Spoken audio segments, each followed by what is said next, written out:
There are moments in life that carve through the soul so deeply that time itself cannot dull their edge.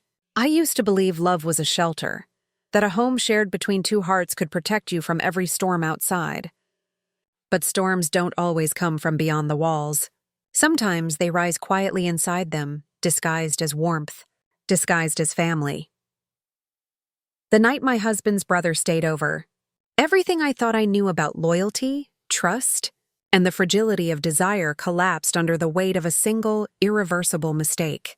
It didn't happen in a rush of passion or a burst of madness. It happened in silence, in the pause between glances, in the breath that lingered too long. Temptation doesn't shout, it whispers. And I listened. Even now when I close my eyes, I can still feel that night, the smell of rain, the sound of a laugh that wasn't meant for me, and the chill that came not from fear, but from knowing I was about to cross a line I could never uncross.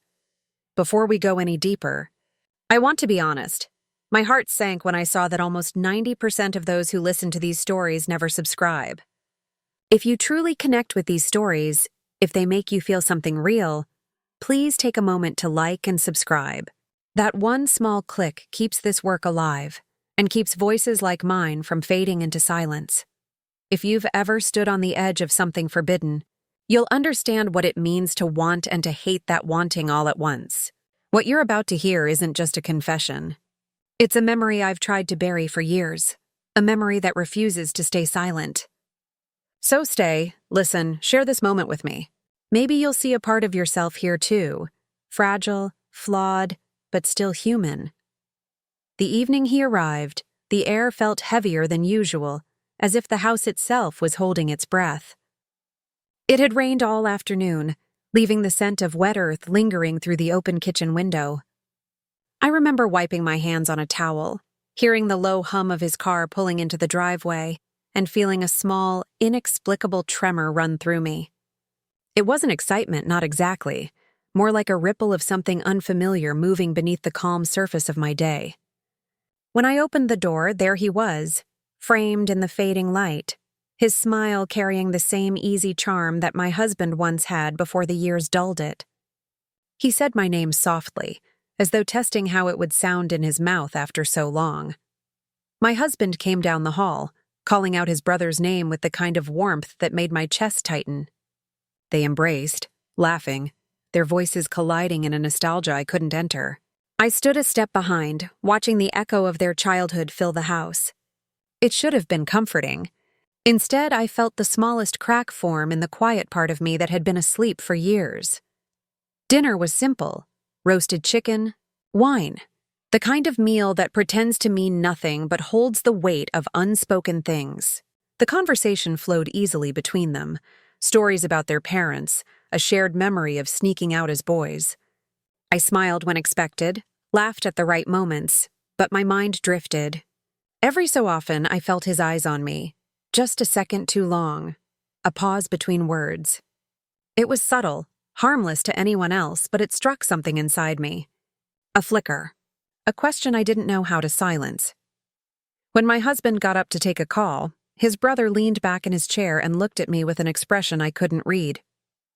There was nothing overtly wrong about it. He was just studying me, perhaps remembering the girl I used to be before marriage hardened my softness. The clock ticked. The rain outside began again, light and steady. In that silence, I became acutely aware of my heartbeat. It was absurd, the way something so small could alter the air between two people who weren't supposed to notice each other that way. Later, when the house went quiet, I showed him to the guest room. The sheets were fresh, the lamp dim. He thanked me, his voice low, his hand brushing mine as I handed him a towel. It was an accident, had to be, but the warmth of that touch lingered longer than it should have. I smiled, said goodnight, and turned away too quickly. In the hallway, I paused, listening to the soft creak of the floorboards as he moved about the room. Something about that sound felt intimate, invasive even, like the house was already rearranging itself around his presence. When I slipped into bed beside my husband, his breathing was steady, peaceful. I watched the rise and fall of his chest, tried to anchor myself to the comfort of routine. He mumbled something in his sleep, a sound that once would have melted me, but now only deepened the ache I couldn't name. I closed my eyes, but every time I began to drift, I saw his brother's face, the way the light had caught in his eyes, the faint trace of rain on his collar. I told myself it was nothing. Just exhaustion. Just imagination. But denial has a texture, and that night it felt like a film over my skin, something I couldn't quite wash away. The next morning arrived pale and soft, with sunlight leaking through the curtains in gentle streaks. My husband left early for work, pressing a kiss to my forehead that felt routine, practiced. His brother was still in the kitchen when I came down, barefoot, hair damp from the shower. He smiled, casual, pouring coffee as if he'd always belonged there. "Morning," he said, and my heart betrayed me by answering before my voice could. I muttered a quiet greeting, tried to busy myself with breakfast, but every sound, the spoon against the mug, the hum of the refrigerator seemed amplified, intrusive. He asked me about my work, my hobbies, the small details of a life I hadn't realized I'd stopped sharing with anyone. His attention was unnerving. It wasn't flirtatious exactly, more like curiosity, genuine and disarming. And I found myself answering honestly, laughing even, surprised by how easily the walls around me began to thin. When our eyes met, something unspoken passed between us, an acknowledgement maybe of loneliness recognized in another. I felt it like a pulse, quick and dangerous. The rest of the day unfolded in quiet fragments. My husband texted once, a brief message about a late meeting. His brother helped me fix a leaky faucet, his hands steady, his smile effortless.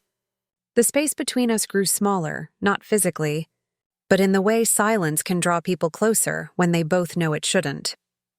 When the evening came, I found myself waiting for his voice, listening for the sound of him moving through the house. Every ordinary thing, his laughter, the smell of his soap, the way he leaned against the counter, became a kind of gravity pulling me towards something I didn't yet understand. That night, when I lay awake listening to the rain again, I thought about the way he had looked at me across the dinner table, not with desire, but with recognition. As if he saw the parts of me my husband no longer noticed. I hated that thought. I tried to push it away to remind myself of who I was, what I had to lose. But the heart is a quiet rebel. It doesn't ask for permission before it begins to wander. And in that restless darkness, with my husband asleep beside me and his brother only a wall away, I felt the first whisper of something I would later come to know as ruin. The quiet between us was no longer empty. It was alive, trembling, waiting to be named. The second night felt different, though nothing outwardly had changed. The house looked the same, the weather soft and kind, the same gentle rhythm of domestic life pulsing through each room. Yet beneath it all, something unseen had shifted. I could feel it in the air like static before a storm.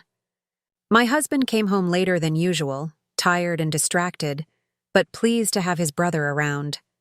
There was comfort in their laughter, but it no longer reached me the way it once had. I watched them from across the kitchen, two men bound by blood and memory, and wondered when I had stopped feeling like part of that picture. He offered to help me prepare dinner, rolling up his sleeves as if it were the most natural thing in the world. I told him no at first, but he insisted, and soon we were standing side by side at the counter, our shoulders brushing now and then, a choreography too careful to be coincidence. He chopped vegetables with slow precision, the sound of the knife steady, hypnotic. I focused on the pan, on the hiss of oil, on anything that would keep me from looking at him, but his nearness was impossible to ignore. When he spoke, his voice was low, almost tender, as if we shared a secret that hadn't yet been spoken aloud. The dinner table became a stage that night, each of us performing a role we were afraid to abandon. My husband spoke of work, his words full of small frustrations and plans for the future, and I nodded in all the right places. His brother listened politely, but his eyes every so often found mine.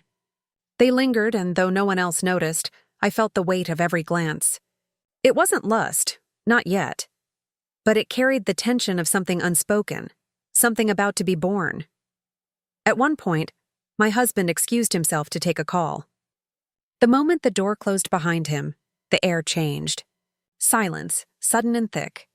His brother reached for his glass, his fingers brushing the edge of mine. It wasn't deliberate, or maybe it was. I couldn't tell anymore. Our eyes met, and in that instant, the room seemed to shrink. Every sound, the clock, the faint rustle of leaves outside, faded into nothing.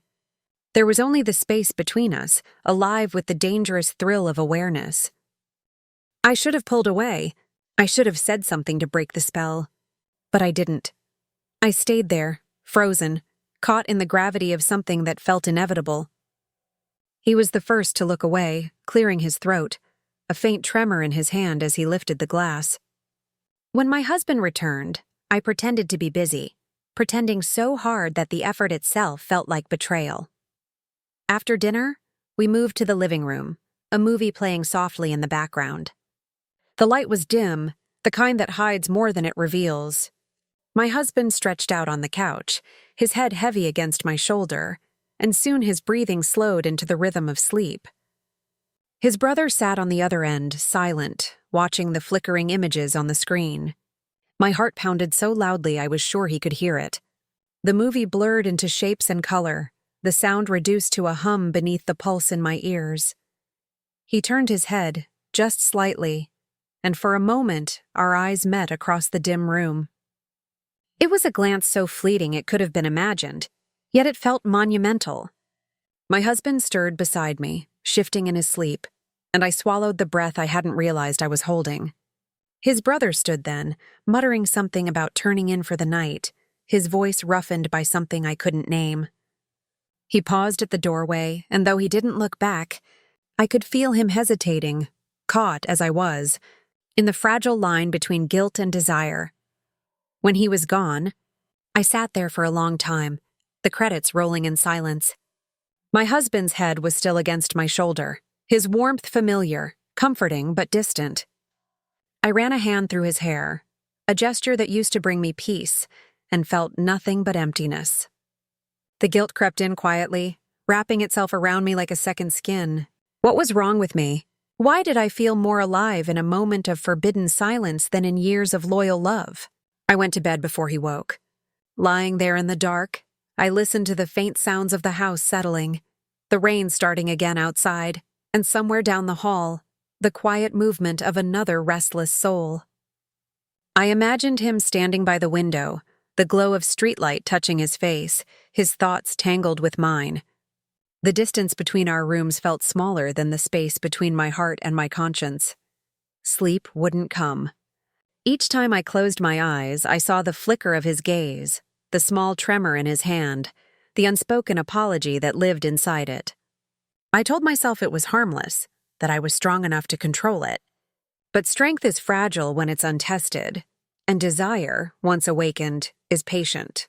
It doesn't demand, it waits. It watches. It learns the rhythm of your denial until it knows exactly when to strike. By morning, the tension had disguised itself again beneath routine. Coffee, small talk, a smile here, a glance there. To anyone else, it was a peaceful day. To me, it felt like standing at the edge of something vast and dark, unsure whether I was resisting the pull or already falling. The shadows at the dinner table had grown longer, and though nothing had happened, everything already had. It didn't happen on purpose, not at first. That's what I kept telling myself, even as my heart betrayed me with every stolen glance, every careful silence stretched too long. The third night came wrapped in a strange calm, the kind that arrives before everything falls apart. My husband was running late again, another meeting, another promise to make up for the hours lost to work. He texted me around 7, a casual message that I read but didn't answer. By then, his brother was already home, sitting at the kitchen table with a half-finished glass of wine, the radio murmuring softly in the background. He looked up when I entered, the kind of look that carries more meaning than words could safely hold. "You okay?" he asked, his voice quiet, careful. I nodded, but something in me faltered. I wanted to say no. I wanted to say that I was tired of feeling invisible, tired of holding together a life that had long since come undone. but the words stuck in my throat. So instead, I poured myself a glass and sat across from him. We talked about nothing: the weather, a book he'd started, the way the rain wouldn't seem to stop that week. But beneath every word, there was another conversation happening, one made entirely of pauses, of breath, of eyes that refused to look away. The space between us seemed to hum, alive and dangerous. I could feel it tightening with every heartbeat, drawing us closer without moving an inch. When the lightning flashed outside, it lit the room for only a second. But in that second, something inside me broke. He reached across the table, his fingers brushing mine. This time I didn't pull away. The air seemed to thicken, time itself slowing as though giving us the chance to reconsider. But neither of us did. His hand lingered, trembling slightly, as if he too was afraid of what we both already knew. He stood then, slowly, the chair scraping against the floor, a sound that seemed too loud in that fragile moment. My breath caught as he came closer, each step deliberate, hesitant, and yet inevitable. When he stopped beside me, I could smell the faint trace of his cologne, the warmth of him reaching me before his touch did. For a heartbeat, we just stood there, the silence between us screaming. And then it happened. Not with passion, but with a quiet, aching surrender. A single kiss, small and trembling, that shattered the world we had built around our guilt. It wasn't wild or desperate. It was almost tender, an act of recognition more than desire. The moment his lips touched mine, I felt both alive and ruined. There was no going back. When he pulled away, he didn't speak, and neither did I. The sound of the rain filled the space between us, and I could feel tears stinging my eyes, though I didn't know why. Guilt, maybe, or relief. He whispered my name once, barely audible, and I felt my heart fracture at the sound. I turned away first, unable to bear the sight of what I'd just done. The rest of the night passed in fragments. I went to my room, closed the door, and leaned against it, breathing as though I'd just escaped drowning. But the truth was, I'd only stepped deeper into the water. When my husband came home later, I was already in bed, pretending to sleep. He kissed my cheek softly before turning out the light, his touch familiar, comforting, and unbearably foreign. I wanted to cry, to confess, to rewind time and choose differently. But the confession lodged in my throat, and I said nothing. In the days that followed, everything felt altered. I noticed the smallest things, the way he avoided looking at me for too long, the quiet tension in his movements, the guilt reflected in my own. My husband sensed something, though he couldn't name it. He asked if I was okay, if I'd been sleeping well, and I lied, saying I was just tired. The worst part wasn't the deceit. It was how easily it came. We never spoke of that night. Not directly, but every moment afterward was a continuation of it. The silence in the mornings, the careful distance we kept when my husband was around, the rare, stolen glances that reignited the ache we were both trying to bury. It was a wound neither of us dared to tend to, because to touch it would be to admit it existed. One afternoon, when my husband was at work, I passed his brother in the hallway. We stopped at the same moment, facing each other like strangers who remembered a dream they shouldn't have shared. He opened his mouth as if to speak, then closed it again. His hand twitched, reaching for mine, then fell back to his side. The silence between us was unbearable, filled with everything we couldn't say. I wanted to ask him if he regretted it. I wanted him to say yes so that I could hate him, or no so that I could forgive myself. But he said neither. He just looked at me with eyes full of sorrow, then walked away. That night, I sat alone in the kitchen long after everyone had gone to bed. The house was dark, except for the faint light spilling in from the porch. I stared at the empty chair across from me, the one he'd sat in that night, and felt the weight of it all pressing down on my chest. I wanted to turn back time, to unlive that moment, to reclaim the innocence I'd traded for a touch. But the truth was cruel. You can't unlearn what you've already felt. You can't unfeel what's already burned its way into you. The line we crossed was invisible until it wasn't. And once crossed, it changed everything. Not just between us, but inside me. It wasn't a love story.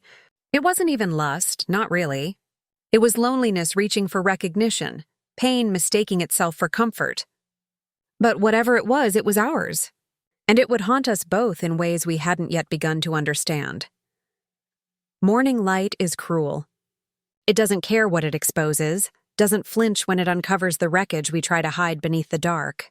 That first morning after, the sun poured into the kitchen with a kind of brutal honesty. My husband stood by the window, coffee in hand, humming to himself as if the world were perfectly intact. I watched him from the doorway, the weight of what I had done pressing into my ribs until it hurt to breathe. Every sound, the clink of the mug, the rustle of the newspaper, felt like a judgment whispered against my skin. His brother entered the room a few minutes later, his expression carefully neutral. He greeted my husband, made some light comment about the weather, then glanced at me only briefly, just long enough for the guilt to tighten its grip. That single look said everything, that we had crossed a line we could never uncross, that silence would now be our only form of survival.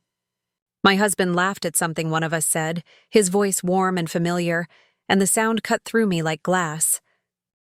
The days that followed blurred together. My husband's brother was supposed to stay only the weekend, but one delay led to another. Work, travel plans, excuses that no one questioned. He remained, a ghost we both pretended not to see. We moved around each other with careful choreography, each step measured, each word selected to keep the illusion intact. The house became a stage built on guilt and pretense, and we performed our roles so well that even I began to forget where the truth ended and the lies began. But guilt has a rhythm. It starts soft, a background hum, and then it grows louder until it drowns out everything else. I found myself waking in the middle of the night, heart pounding, convinced that my husband somehow knew. He would reach for me in his sleep, the way he always did, and I would flinch before I could stop myself. He noticed, of course. His hands lingered less, his laughter shortened. We both pretended not to notice the quiet that had settled between us like dust on untouched furniture. His brother grew distant too. He spoke less, avoided being alone with me, though I could feel the weight of his presence in every room he entered. One evening, as I stood outside hanging the laundry, I caught sight of him watching me from the porch. He didn't move, didn't speak, just stood there as if memorizing the distance that now defined us. It wasn't desire anymore. It was grief. The kind that comes when something forbidden has already run its course, leaving only the wreckage behind. Then came the moment when everything began to crack. It was a small thing, as it always is. My husband found a misplaced earring, one I'd worn the night it happened. He asked casually where the other was, and I lied without hesitation. But as I spoke, I saw something shift in his eyes. Not suspicion exactly, but a flicker of awareness, as if a thread he hadn't known existed had just been pulled. He said nothing more, but the silence that followed was unbearable. From that day on, the air in the house changed again. My husband began watching me differently, not confrontationally, but with quiet study, the way one listens for a sound they're not sure they heard. His brother noticed it too. The tension between them grew, subtle at first, then unmistakable. A stiffness in their conversations, a hesitance in their laughter. One night I overheard them talking on the porch, their voices low but strained. I couldn't make out every word, but I caught my name. Once, softly, like a knife drawn in silence. After that, everything fell apart quietly. My husband withdrew into himself, working late, avoiding touch, his smiles thinning into ghosts of what they used to be. His brother began packing his things, claiming a new job, a sudden opportunity elsewhere. I helped him fold a shirt one afternoon, our hands brushing accidentally. For a moment, time stopped, and I almost told him not to go. But the look in his eyes stopped me, tired, remorseful, resigned. He didn't need to say it. Staying had become impossible. Leaving was the only way to keep the lie from devouring us all.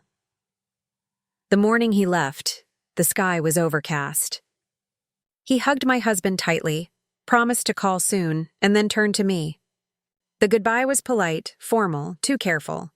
But when our eyes met for the last time, there was something there. Not longing, not regret, but a kind of mourning.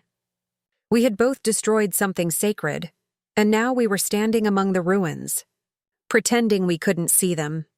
After the car disappeared down the road, my husband stood at the window for a long time, silent. I joined him, unsure if I should speak. When I reached for his hand, he didn't pull away, but he didn't squeeze back either. That small absence of response said more than words ever could. The fracture wasn't loud. It didn't explode. It simply spread, slow and merciless, through every corner of what we once called love. That night, I lay awake, listening to the rain. The same rain that had witnessed everything from the beginning. The house felt enormous, echoing with the ghosts of conversations we'd never have again. I realized then that betrayal doesn't end when the act does. It continues to live inside you, reshaping the way you see everything. Every sound, every shadow, every silence becomes a reminder. I tried to imagine a version of myself untouched by this story. Someone who could still believe that love was enough to keep people faithful, honest, whole. But that version was gone, dissolved into the quiet like smoke. I had become someone else. Someone who knew too much about the fragility of promises, about the way a single choice can undo years of devotion. The fracture wasn't just in my marriage. It was in me, and no matter how I tried to fill it, with apologies, with silence, with hope, it kept widening, swallowing pieces of who I used to be. Time moved on, or at least it pretended to. Weeks passed, then months, and the days blended together into something shapeless, a kind of quiet survival. His brother never came back, though sometimes I caught my husband checking his phone, waiting for a call that never came. The absence settled in like dust, silent, suffocating, impossible to sweep away. The house, once alive with noise and warmth, had turned into a museum of what we used to be. Every chair, every cup, every photo seemed to echo with the memory of a life that no longer fit. My husband and I spoke less. We moved around each other carefully, like strangers rehearsing the choreography of a marriage they no longer believed in. He was never cruel, never angry. His kindness became the sharpest punishment of all. It was in the way he still made my coffee in the morning, still asked about my day, still smiled that small, tired smile that didn't reach his eyes. I sometimes wished he would shout, accuse, demand the truth from me, anything to break the unbearable quiet. But instead, he gave me silence, and that silence became my prison. At night, I dreamed of the rain. It always began the same way. A soft tapping against the window, a voice calling my name from down the hall, a door that wouldn't close. In those dreams, I was both the victim and the culprit, chasing and being chased by something I couldn't name. I would wake before dawn, my heart racing, the sheets twisted around me, the taste of guilt still thick in my mouth. Sometimes I thought I could still smell his brother's cologne in the air, faint but undeniable, as if the house itself refused to forget. The truth, I realized, doesn't disappear just because it's unspoken. It seeps into the walls, into the spaces between breaths, until it becomes part of the air you breathe. My husband must have felt it too, the distance, the subtle wrongness that never fully left the room. One evening, he looked at me across the table, his eyes searching mine, and for a moment I thought he might ask. But he didn't. He simply nodded as if acknowledging something wordless between us, something we had both decided to live with instead of confront. In the months that followed, I began to notice how the world outside went on as if nothing had happened. The seasons changed, the trees bloomed and shed, neighbors waved hello, and I smiled back, performing normalcy so well that I almost believed it. But inside, the ghost of that night lingered, moving through me like a shadow that refused to fade. It haunted not through presence, but through memory, the way his hand had felt, the sound of his breath, the soft guilt that had followed every moment after. Sometimes, when my husband was at work, I would walk through the house in silence, tracing my fingers along the furniture as if touching the past. The guest room was empty now, stripped of any trace of him. But when I stood in its doorway, I could still feel it. The weight of that night pressing in from the corners. The echo of something fragile and forbidden. I often wondered if he thought of me too, wherever he was. Whether he carried the same ghost, or if he had managed to bury it deeper than I ever could. The day my husband finally confronted me, it wasn't with anger. It was with exhaustion. He came home late, his eyes red, his voice low. He said my name the way one might say goodbye. "You've been somewhere else for a long time," he told me, not as accusation, but as fact. I opened my mouth to deny it, to lie again, but the strength to do so had long since left me. I didn't confess in words. I confessed in silence, and somehow he understood. He turned away first, and that was the moment I knew it was over. Not the marriage, perhaps, not officially, but the love that once held it together had dissolved. He didn't leave that night. He didn't shout or demand explanations. He just sat there, his head in his hands, breathing slowly, and I stood beside him, knowing there was nothing left to save. The house seemed to hum with the weight of it, as if every wall, every object, every memory bore witness. I wanted to tell him everything, to unburden the ache inside me, but there are wounds that confession can't heal. Some things once spoken only deepen the break.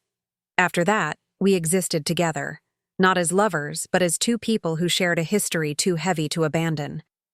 He stopped asking where my mind went when I drifted. I stopped pretending to come back when he called. We lived side by side in polite silence, both haunted by what had been done and by what had been lost long before it happened. Years later, I still think about that night when it rains.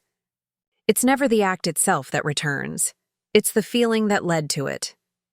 The loneliness, the longing, the quiet realization that sometimes love can decay without dying, leaving behind a ghost that lives in its place.